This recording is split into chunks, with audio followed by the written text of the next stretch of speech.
Welcome to Vlogmas day 23. Yesterday I had the tilt. Today I've got a glitch. Now the tilt I said I would probably put in my bag. And if you don't know, the glitch, that is a 1700. It's basically like a smaller version of like a Frisbee. This one is 144 grams. I think that's like pretty much the max weight. I think 145 is the heaviest it's allowed to be as per the PDGA. At least that's what it said when I looked it up. I don't know if I'd ever put this in my bag. One, because I don't really throw MVP, but also two, because I don't know if it's useful. However, I've never thrown it before, so I'm gonna go and throw it a little bit. I'm looking at a bit of a sort of head crosswind here. I think that's gonna make this kind of hard because it's really lightweight and probably pretty flippy, even though it says 0-0. I'm gonna throw it for a couple shots and see if it actually is a useful disc or more of a novelty.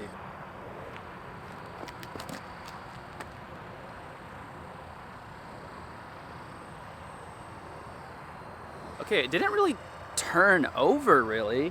I put it on some hyzer and it kind of started to turn, but it just kind of stayed flat and just went straight. And the 7 glide is for sure, that was a big truck behind me. The 7 glide is for sure true. That thing just stayed flat and just glided way down. I don't know, that's kind of interesting. I'm gonna go pick it up and try a couple more things. All right, I'm gonna try to throw it on like a lot of hyzer and see if it stands up or if it just holds hyzer. Based on the flight numbers, it should hold hyzer, but I'm wondering if I put it on some power on hyzer, if it just turns over. There's a bit of a headwind, so it's naturally gonna turn over a little bit, but I'll take that into account with my observation.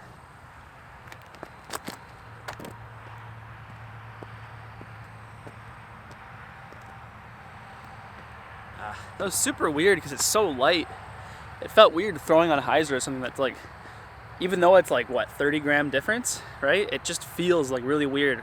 That little of a difference can just feel like I'm throwing like a piece of paper, basically. It did stand up. I think that was a little bit more than just the wind. I think if you really crank it on hyzer, it will stand up. Just walking back to the camera, I tried throwing it on forehand, and that's definitely not really a thing that you should do.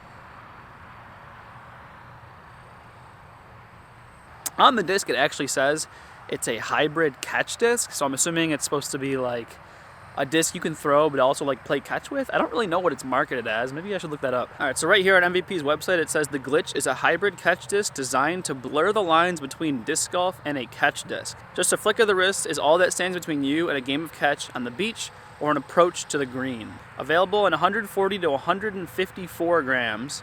Was mine 154? I think mine may be 144, so I may have gotten 10 grams lighter than it's supposed to be. So it was all I could find on the market at the time, whatever. You know, I don't think I would ever use this on the course, but I think it could be useful for someone who's just getting started and doesn't really have much touch or can really handle overstability or understability, because it kind of just doesn't really do anything other than go straight where you throw it.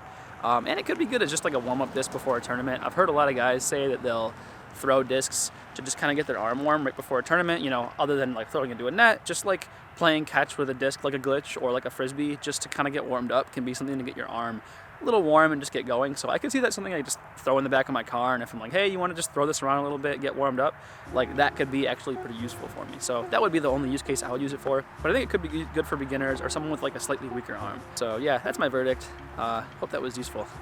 Peace.